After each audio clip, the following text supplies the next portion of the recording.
KF-21 보람의 심층 분석, 절망에서 신화로 4.5세대의 정점, 6세대의 서막. 2022년 7월 19일 대한민국의 하늘이 열린 이래 가장 중요한 순간 중 하나가 기록되었습니다. 경남 사천의 활주로를 박차고 날아오른 이 금속의 매. 이것은 단순한 신형 전투기의 첫 비행이 아니었습니다. 그것은 100년 대한민국 항공사의 수건이자 불가능이라 불렸던 거대한 도전에 대한 위대한 응답이었습니다. 이 전투기의 이름은 KF-21 보람의 젊은 매입니다. 하지만 이 매가 날기까지의 과정은 처절했습니다. 2001년 F-16급 전투기를 우리 손으로 만들겠다는 야심찬 선언에서 시작해 2015년 동맹국 미국으로부터 4대 핵심 기술 이전을 거부당하며 사실상의 사망 선고를 받기까지, 심지어 유일한 공동 개발 파트너는 분담금 납부를 중단하고 급기야 카이에 파견된 기술자가 핵심 자료 6,600건을 빼돌리려다 적발되는 배신의 순간까지. KF-21 프로젝트는 영광이 아닌 좌절과 위기의 연속이었습니다. 모든 전문가가 실패를 예견했고 포기해야 한다고 말했습니다.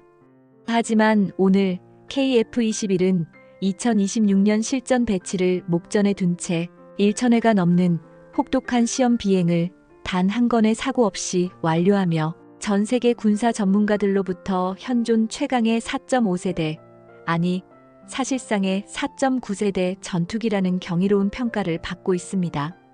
이 기적은 어떻게 가능했습니까? 벼랑 끝에서 대한민국은 어떻게 불가능을 현실로 바꿨습니까? KF-21 심층 분석, 절망에서 신화로.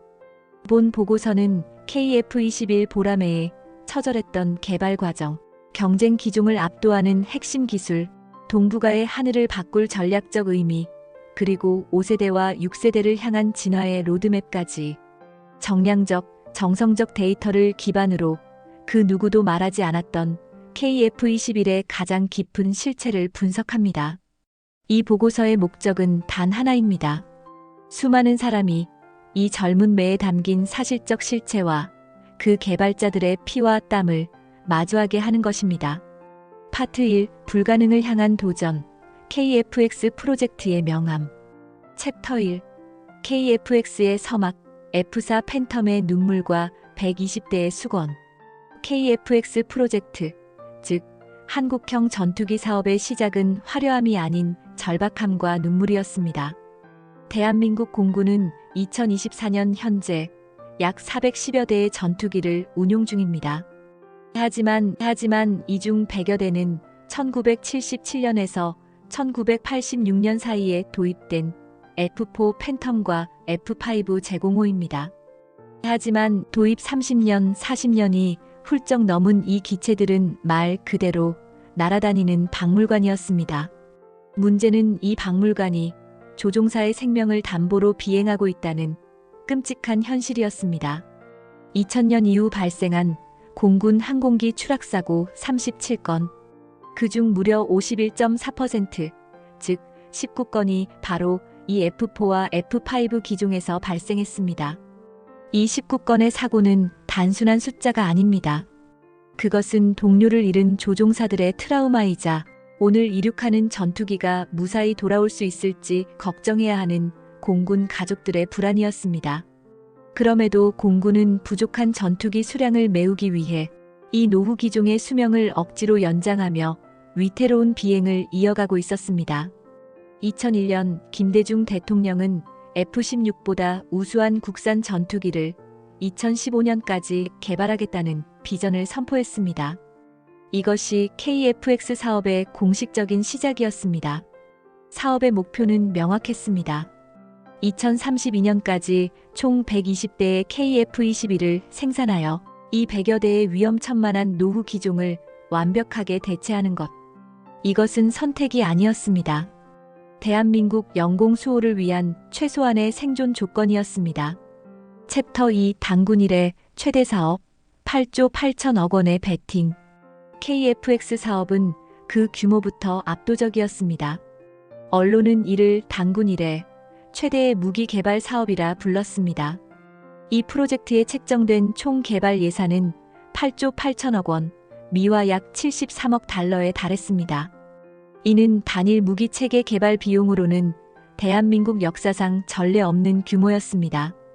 이 금액은 인천대교 건설비의 3.6배, 롯데월드타워 건설비의 2배가 넘는 천문학적인 금액이었습니다.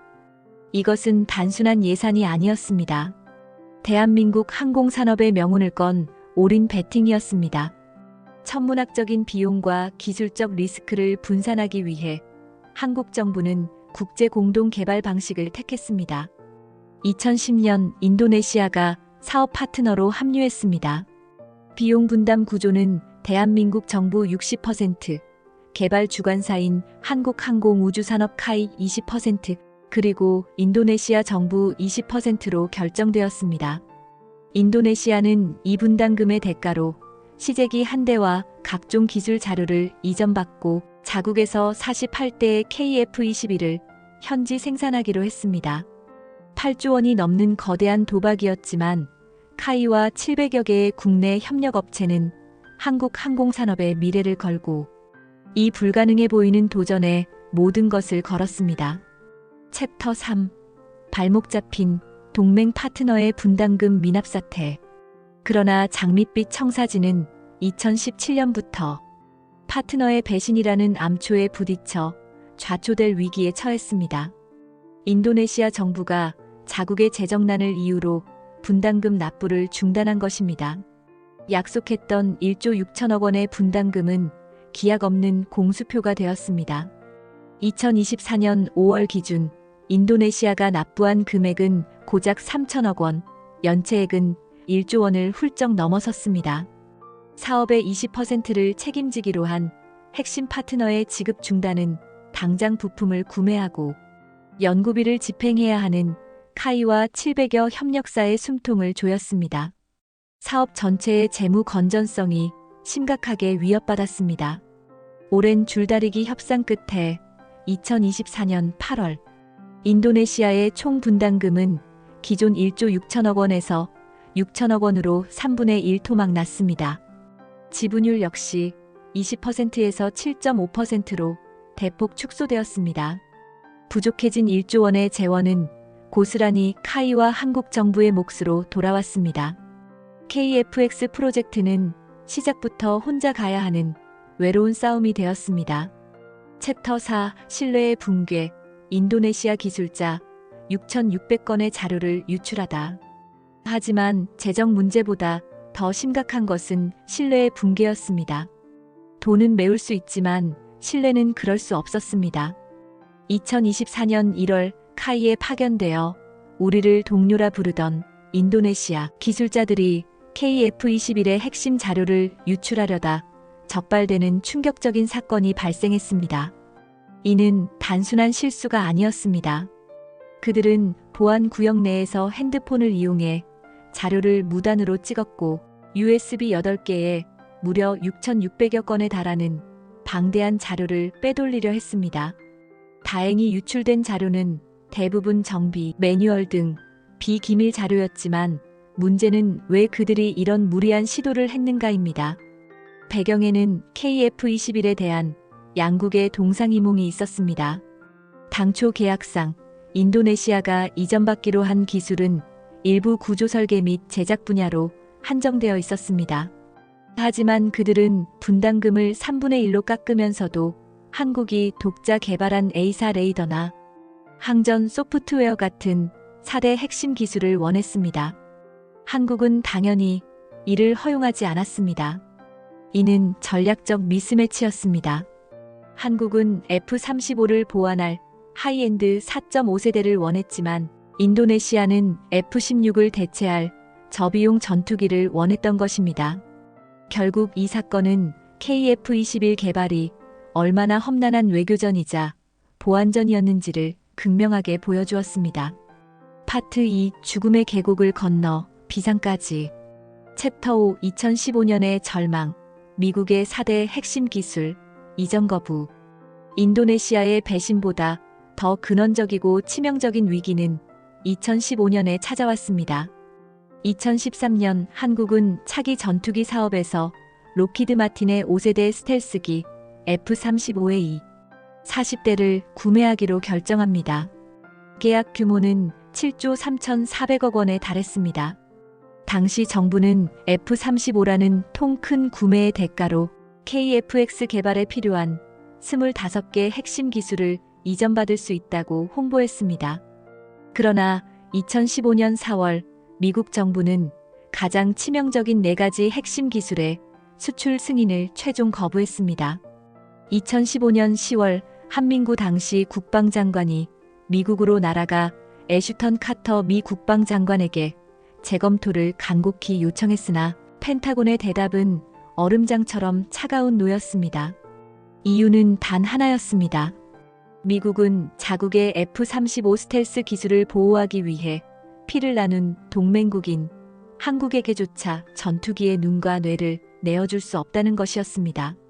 미국이 거부한 4대 핵심 기술은 전투기의 생존과 직결된 최첨단 항전 장비였습니다. 첫째, A사, 즉 다기능 위상 배열 레이더, 전투기의 눈입니다. 둘째, IRST, 즉 적외선 탐색 및 추적 장비. 셋째, EOTGP, 즉 전자광학 표적 획득 추적 장비. 넷째, RF 제머, 즉 내장형 전자파 방해 장비, 통합 기술이었습니다. KF-X 사업은 심장인 엔진은 구했지만 눈과 두뇌를 잃을 절체절명의 위기에 처했습니다. 국내외 언론은 KF-X 사업이 사실상 사망 선고를 받았다고 대서특필했습니다. 프로젝트는 여기서 끝나는 듯 보였습니다. 챕터 6 기술 주권을 향한 역설적 축복, 4대 기술의 기적적 국산화. 그러나 역사적으로 모든 위대한 탄생은 가장 깊은 절망 속에서 시작됩니다. 이 절망적인 거절은 역설적으로 KF-X 프로젝트의 가장 위대한 축복이 되었습니다. 대한민국은 개발 중단이 아닌 독자 개발이라는 가장 어렵지만 가장 위대한 길을 선택했습니다. 정부는 즉시 유럽 등 제3국과의 기술협력 및 국내 개발로 방향을 틀었고, 이 불가능해 보였던 임무는 국방과학연구소 ADD의 주도하에 K방산 어벤져스가 맡게 되었습니다. 전투기의 눈인 A사 레이더, IRST, EOTGP는 한화 시스템이 개발을 주관했습니다. 생존을 위한 방패인 통합 전자전 스위트는 LIGNX1이 맡았습니다. 이 결정이 왜 축복이었을까요? 만약 2015년 미국이 기술 이전을 승인했다면 한국은 F-35의 하위 호환 기술을 블랙박스 형태로 도입했을 것입니다. 블랙박스란 우리가 내부를 열어보거나 개량하거나 심지어 고장 원인을 분석할 수도 없는 깡통 기술을 의미합니다. 우리는 영원히 미국의 허락을 받아야만 무장을 달 수 있는 반쪽짜리 전투기를 갖게 될 뻔했습니다. 그러나 미국의 거절은 한국이 이 모든 핵심 장비의 소스코드를 100% 확보하는 계기를 만들었습니다. 이는 단순한 국산화를 넘어 향후 KF-21을 우리 마음대로 개량하고 국산 미사일을 자유롭게 통합하며 6세대 전투기로 나아갈 수 있는 완벽한 기술 주권을 획득했음을 의미합니다. 미국이 지키려 했던 F-35와의 기술 격차는 아이러니하게도 한국이 스스로 그 격차를 좁힐 수 있는 열쇠를 쥐어준 셈입니다. 챕터 7 개발 연대기 PDR, CDR, 그리고 2021년의 감격적인 출고식. 2015년 독자 개발 선언 이후 KF-21 개발은 전 세계가 놀란 경이로운 속도로 진행되었습니다. 카이와 700여 협력사, ADD의 연구원들은 말 그대로 밤을 새워가며 죽음의 계곡을 건넜습니다. 2016년 1월 체계 개발 착수, 2018년 6월 기본 설계 검토 PDR 통과, 수만 장의 도면 위에 KF-21의 기본 형상이 확정되었습니다. 2019년 9월 상세 설계 검토 CDR 통과. 이는 컴퓨터 속의 3D 모델을 실물로 제작할 모든 기술적 도면과 이론이 완성되었음을 의미하는 가장 중요한 관문이었습니다. 2020년 8월 불가능이라 불렸던 국산 A사 레이더 시제품 첫 공개. 2021년 4월 9일 CJ 1호기 출고식 거행. 거대한 경납고 문이 열리며 위용을 드러내는 KF-21 CJ 1호기. 보라매라는 이름과 함께 국민 앞에 위용을 드러낸 CJ 1호기. 20년간의 논쟁과 7년간의 절망이 실물로 응축되어 나타난 순간이었습니다. 전 세계의 군사 매체들이 이 믿을 수 없는 전투기의 등장을 긴급 타전했습니다. 챕터 8. 정말 뜰 수 있을까? 2022년 7월 19일 역사적인 첫 비행. 2021년 출고 이후 1년 3개월간 숨가쁜 지상 테스트가 이어졌습니다. 비행기는 날기 전에 모든 것을 증명해야 합니다. 2022년 6월 27일 F414 엔진의 심장이 포효했습니다. 첫 엔진 점화 시험 성공. 2022년 7월 8일 활주로를 질주하는 지상 주행 시험 성공. 그리고 운명의 날이 밝았습니다. 2022년 7월 19일 오후 3시 40분. 카이 관제탑과 엔지니어들의 환호. 당시 카이 개발진은 그 순간을 이렇게 회상합니다. 이 비행기가 정말 뜰 수 있을까 없을까? 모두가 지켜봤고 무사히 떴습니다. 33분간의 비행. KF-21 1호기는 사천 상공을 날아 남해 상공까지 비행한 후 당당하게 활주로에 복귀했습니다.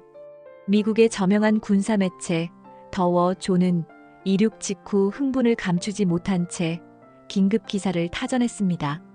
한국의 국산 첨단 전투기 KF-21이 방금 이륙했다. 7년간의 의심과 냉소를 환호로 바꾼 대한민국 항공 100년사의 가장 빛나는 순간이었습니다. 챕터 9. 천소티 무사고 6대의 시제기가 입증한 압도적 신뢰성. 첫 비행은 시작에 불과했습니다.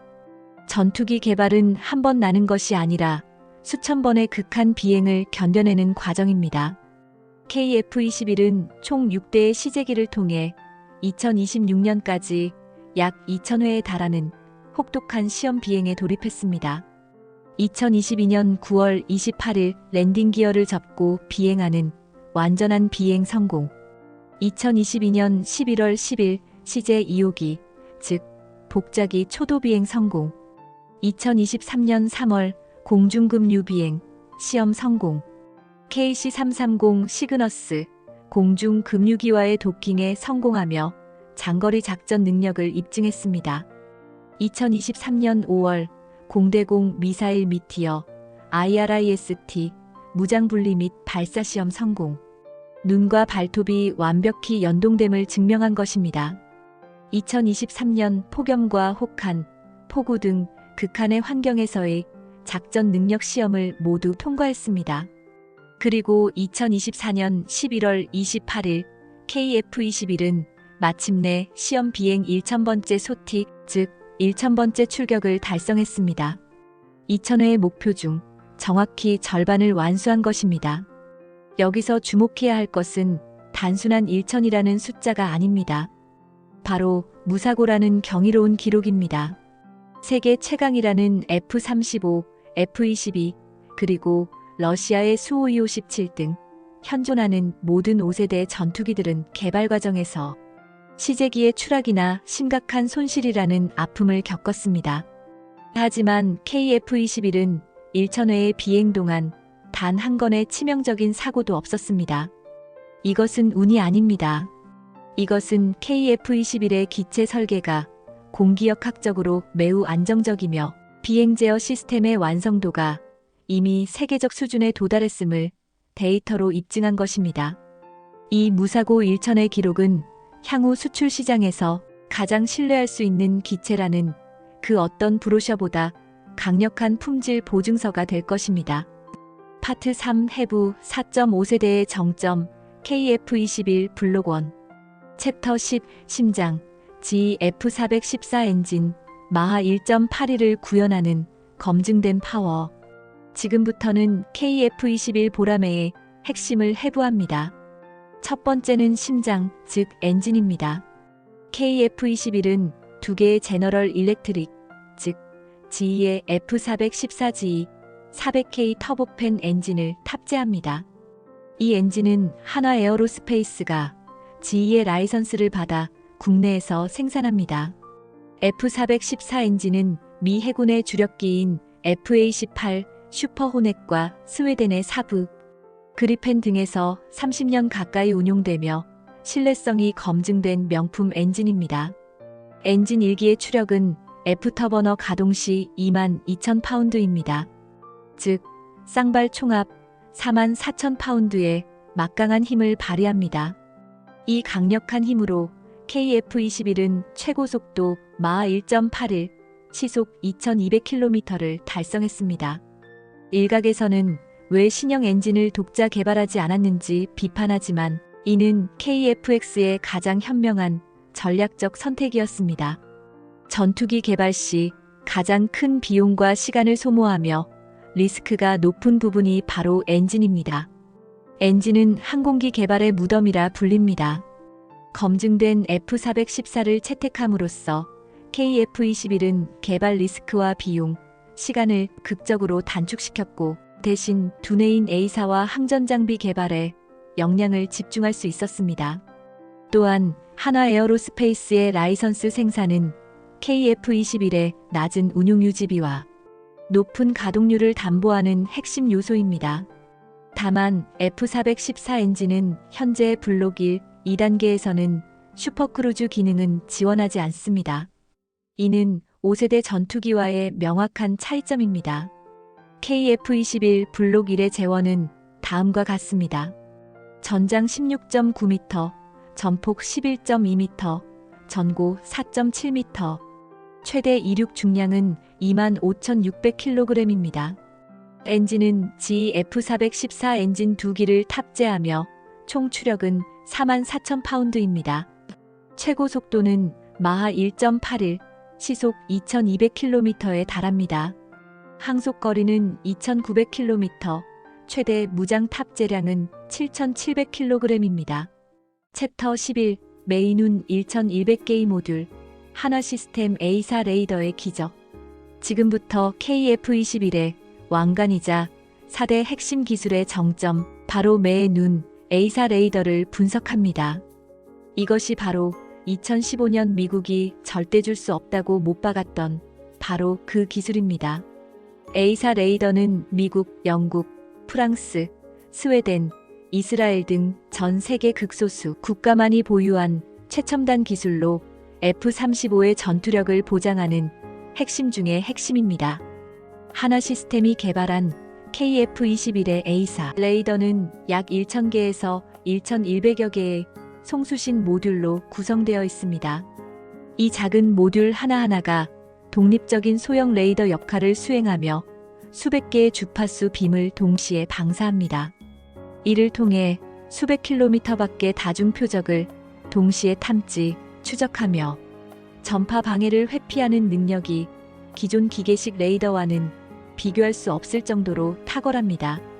이 모듈 숫자는 경쟁 기종인 프랑스 라팔의 약 900개보다는 많고 F-22의 약 1,500개나 일본 F2의 약 1,200개보다는 적은 수치입니다. 하지만 모듈의 개수가 곧 성능의 전부는 아닙니다. 한화의 A사는 최신 반도체 기술이 집약되어 라팔이나 유로파이터급 이상의 성능을 목표로 합니다. 이 국산 A사 레이더는 2023년 상반기 모든 기능과 성능 요구 조건을 비행 시험에서 완벽하게 검증 완료했습니다. 한화 시스템은 2025년부터 1차 양산분 40대에 탑재될 레이더 납품을 시작합니다. 이 A사 레이더의 국산화가 갖는 가장 무서운 의미는 앞서 강조했듯 한국이 A사의 소스코드를 100% 확보했다는 점입니다. 이는 소프트웨어 업그레이드만으로 지속적인 성능 개량이 가능함은 물론 뒤이어 설명할 미티어 미사일 등 국산 또는 유럽제 무장을 미국의 허락 없이 자유롭게 통합할 수 있음을 의미합니다. 이것이 바로 기술 주권입니다.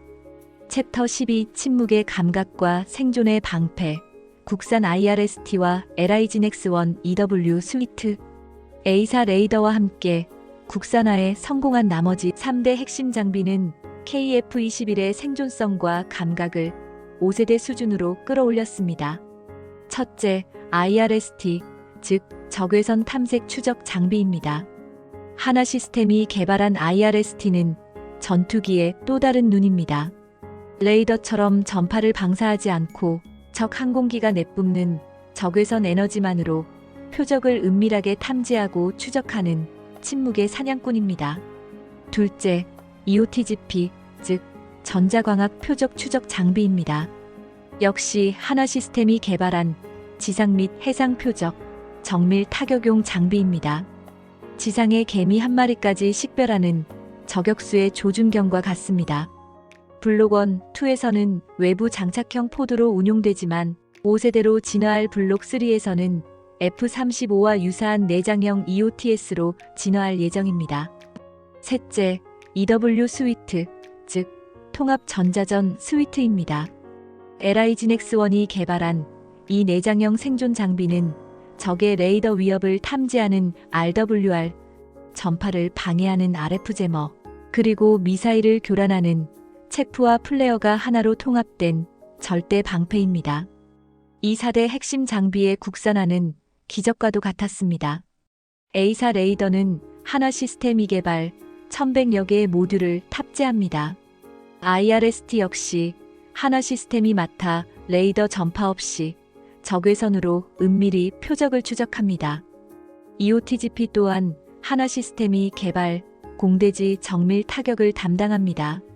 마지막으로 통합 전자전 장비 EW 스위트는 LIGNX1이 개발하여 내장형 통합 전자전 시스템을 완성했습니다. 챕터 13 발톱, 미티어, 타우러스, 그리고 스피어, 신의 한 수가 된 유럽제 미사일. KF-21의 강력한 발톱은 현존하는 4.5세대 전투기 중 가장 치명적이라는 평가를 받습니다. 그리고 이 선택은 A사 국산화와 맞물려 신의 한 수가 되었습니다. KF-21은 20mm M61A 발칸 포함문을 고정 무장으로 탑재하며 총 10개에서 11개의 하드포인트에 최대 7,700kg의 압도적인 무장을 탑재할 수 있습니다. 여기서 가장 주목할 점은 KF-21이 표준 무장으로 미국산이 아닌 유럽제 미사일을 선택했다는 것입니다.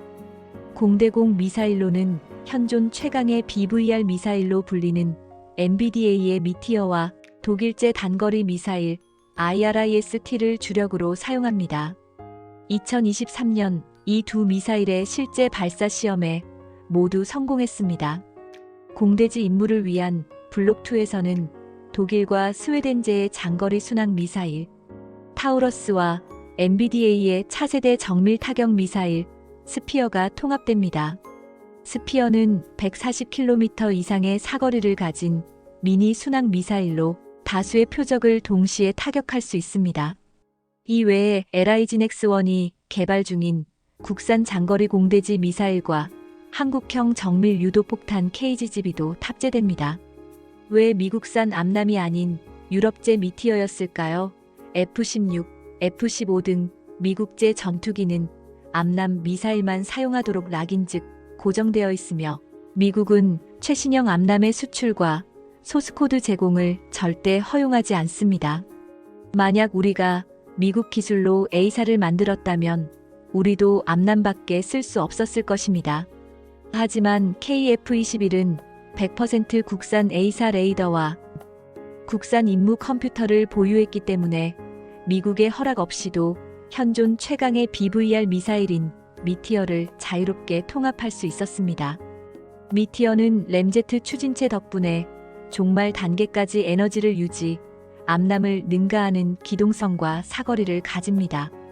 이는 KF-21이 성능 면에서 미국제 무장만 쓰는 F-16V 등을 압도할 수 있음을 의미합니다. 나아가 미국 무기 수출 통제 ITAR에서 자유로운 이 유럽 및 국산 무장 패키지는 F-35를 구매할 수 없는 수많은 수출 대상국에게 가장 매력적인 세일즈 포인트가 됩니다. 챕터 14 4.5세대와 4.9세대 세대 논쟁의 진실. KF-21을 두고 벌어지는 가장 뜨거운 논쟁은 바로 세대 구분입니다. KF-21은 4.5세대인가, 5세대인가, 혹은 그 사이인가? 5세대 전투기는 스텔스, 내부 무장창, 슈퍼크루즈, 그리고 센서 퓨전이라는 4가지 특징으로 정의됩니다. KF-21 블록 1은 이 중 2가지가 부족합니다. 스텔스 성능을 극대화하는 내부 무장창이 없고 슈퍼크루즈 기능도 지원하지 않습니다.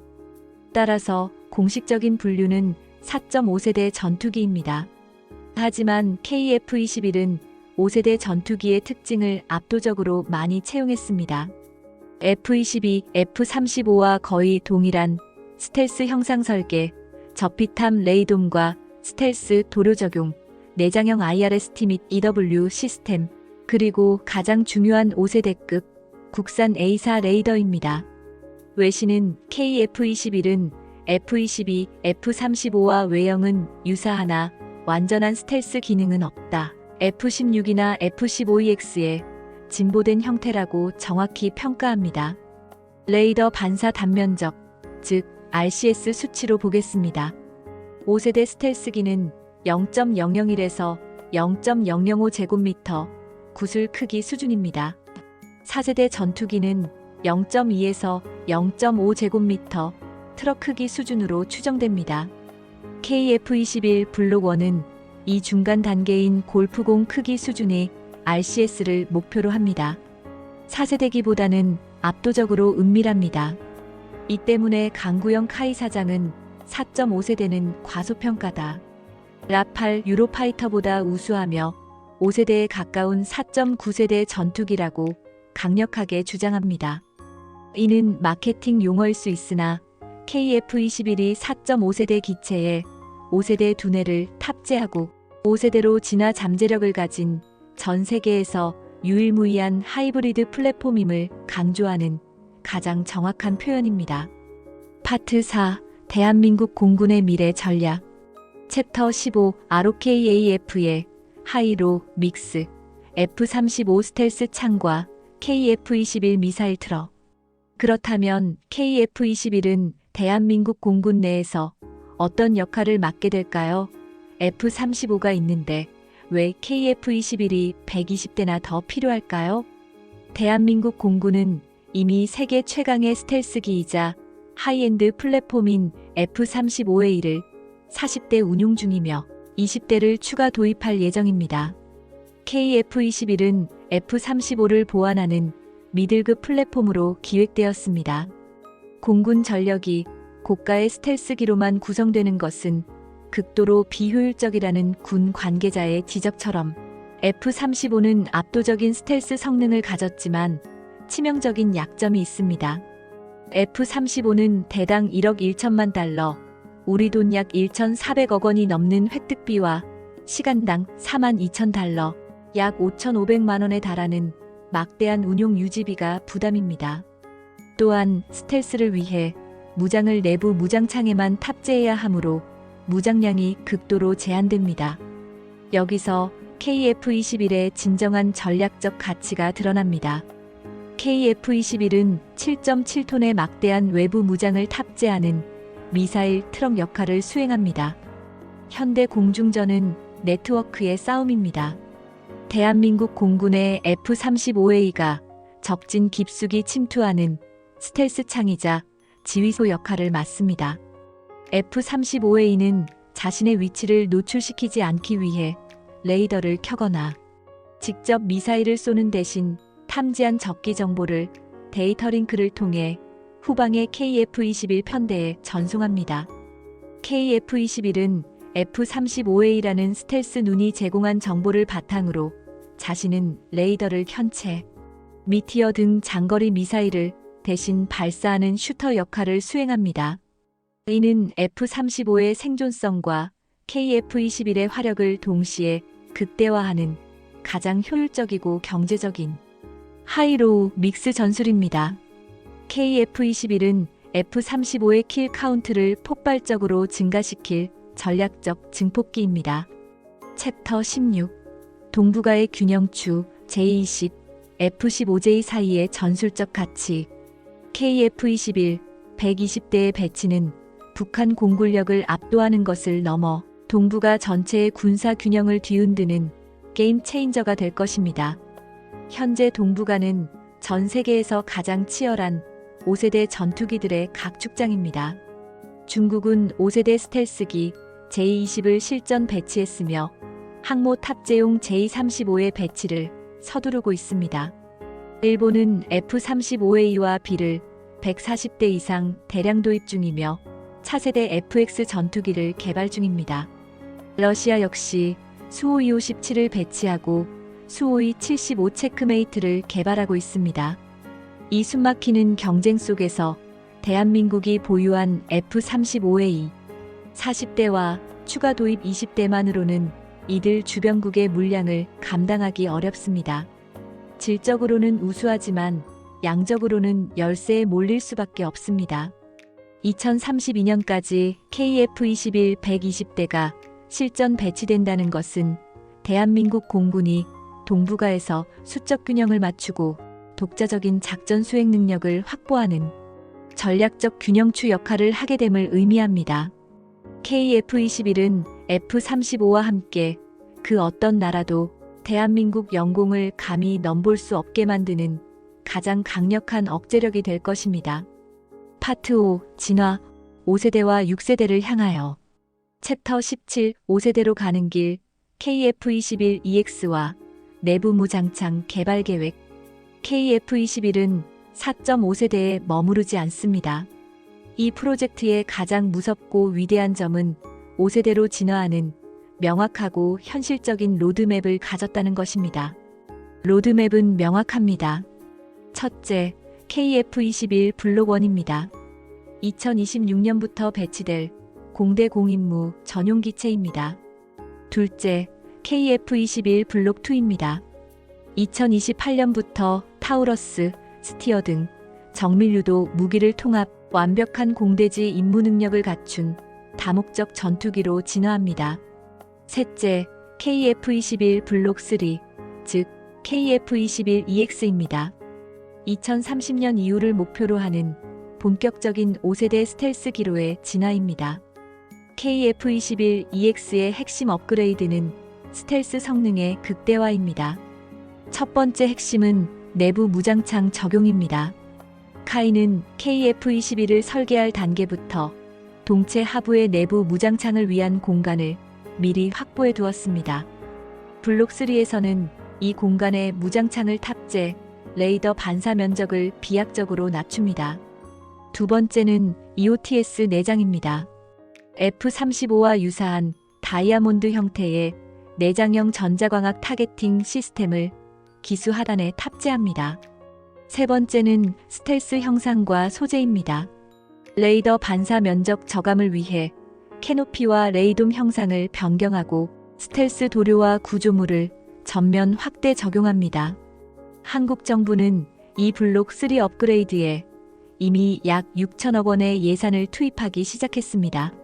물론 KF-21EX가 F-35 수준의 완벽한 스텔스를 구현하지는 못할 것이라는 게 중론이지만 현존하는 그 어떤 4.5세대기보다 뛰어난 생존성을 보장할 것입니다. 카이가 택한 이 점진적 진화 전략은 F-35처럼 처음부터 모든 것을 구현하려다 천문학적인 비용과 시간 지연이라는 개발의 함정에 빠진 서구의 실패를 반면교사로 삼은 가장 현명하고 현실적인 리스크 관리 전략입니다. 먼저 블록 1과 2를 신속하게 배치해 공군의 전력 공백을 메우고 여기서 축적된 데이터와 수익으로 안정적인 5세대 업그레이드를 완성하는 것입니다.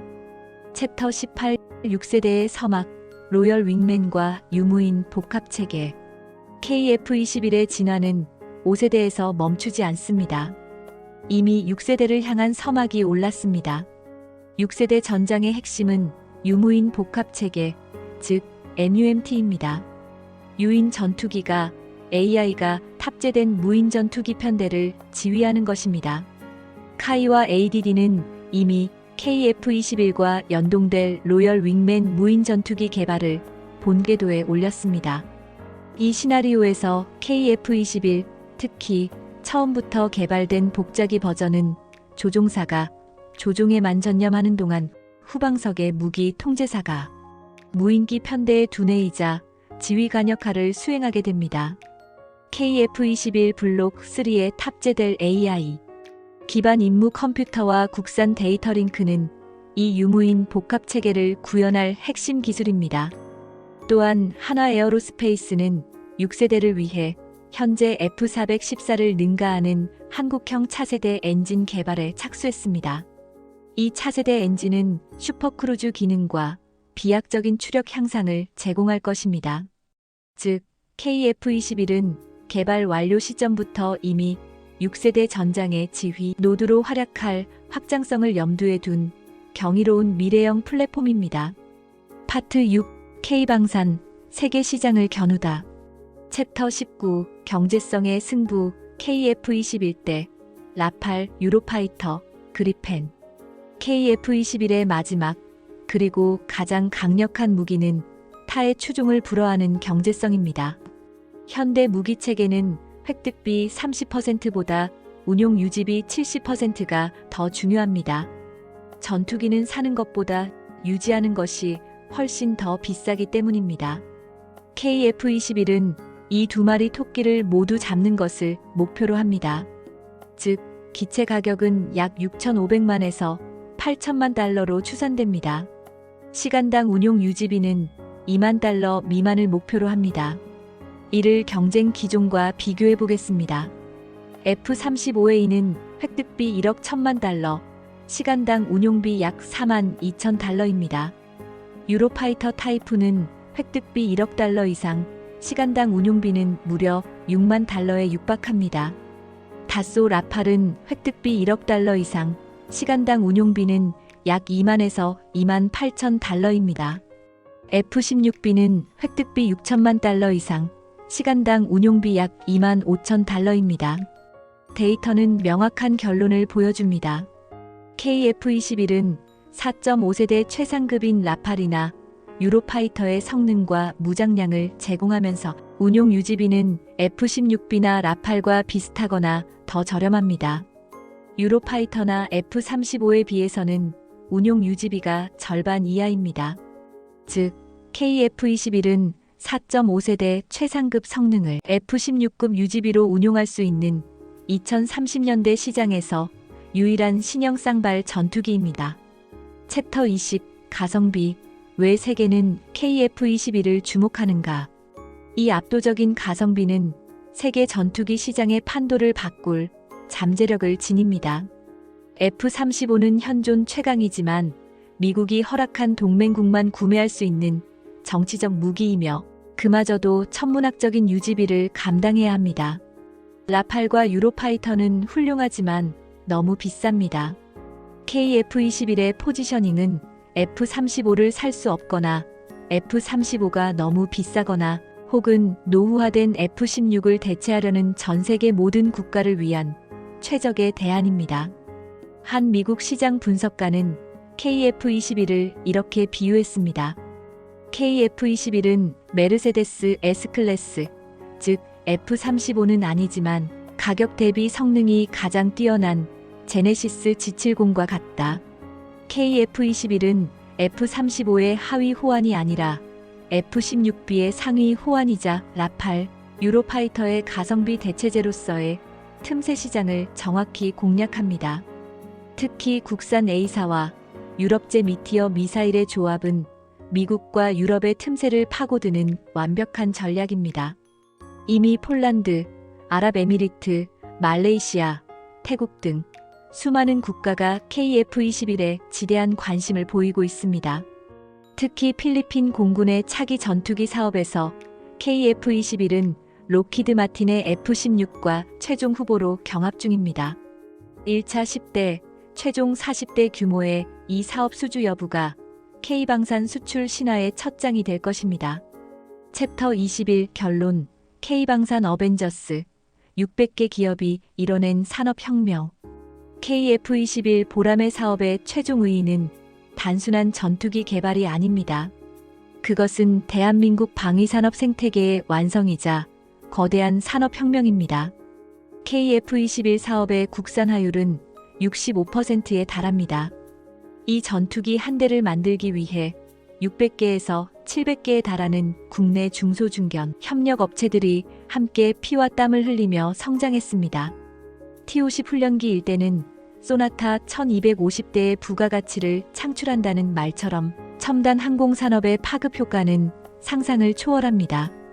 KF-X 사업의 경제적 파급 효과는 생산 유발 약 24조 원, 기술 파급 효과는 49조 5천억 원, 고용 창출 효과는 최대 9만 명으로 추산되었습니다.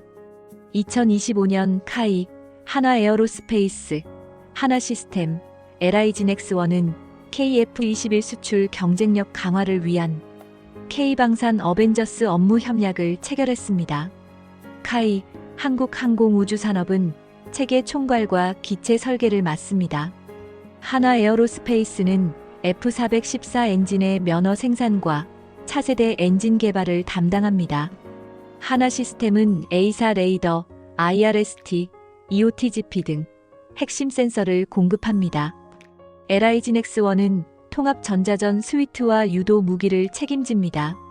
과거 FA-50, K9 자주포, 천궁2 미사일의 수출이 개별 제품의 승리였다면 KF-21은 A사 엔진 기체, 미사일, 전자전 등 모든 첨단 기술의 집합체입니다. 600개 이상의 국내 기업은 KF-21이라는 플래그십 플랫폼을 중심으로 거대한 용광로처럼 엮여 글로벌 수준의 기술력과 품질 관리 역량을 확보했습니다. 이 K방산 생태계는 이제 일회성 수출이 아닌 수십 년간의 후속 군수 지원과 지속적인 업그레이드를 제공할 수 있게 되었습니다. 이는 K방산이 진정한 선진국형 산업으로 도약했음을 의미하며 KF-21은 그 혁명의 증거입니다. 2015년 미국은 우리에게 불가능을 선고했습니다. 2026년 KF-21 보람에는 마침내 대한민국의 하늘을 지키는 가장 날카로운 발톱으로 실전 배치됩니다. 이것은 한 대의 전투기 개발기가 아닙니다. 이것은 절망 속에서 기술 주권을 쟁취한 대한민국의 처절한 생존기입니다. 군사 전문가 집단은 KF-21을 4.5세대의 종결자이자 6세대로 가는 관문으로 평가합니다. 젊은 매 보라매의 비상은 이제 막 시작되었습니다. 앞으로 힘차게 대한민국의 창공을 누비게 될 것입니다. 대한민국의 영공을 수호할 KF-21에 대한 보고를 마칩니다. 끝까지 시청해주셔서 감사합니다. 여러분들의 소감과 의견을 댓글로 나눠주셔서 다른 여러분들과의 교감의 장이 되기를 바랍니다.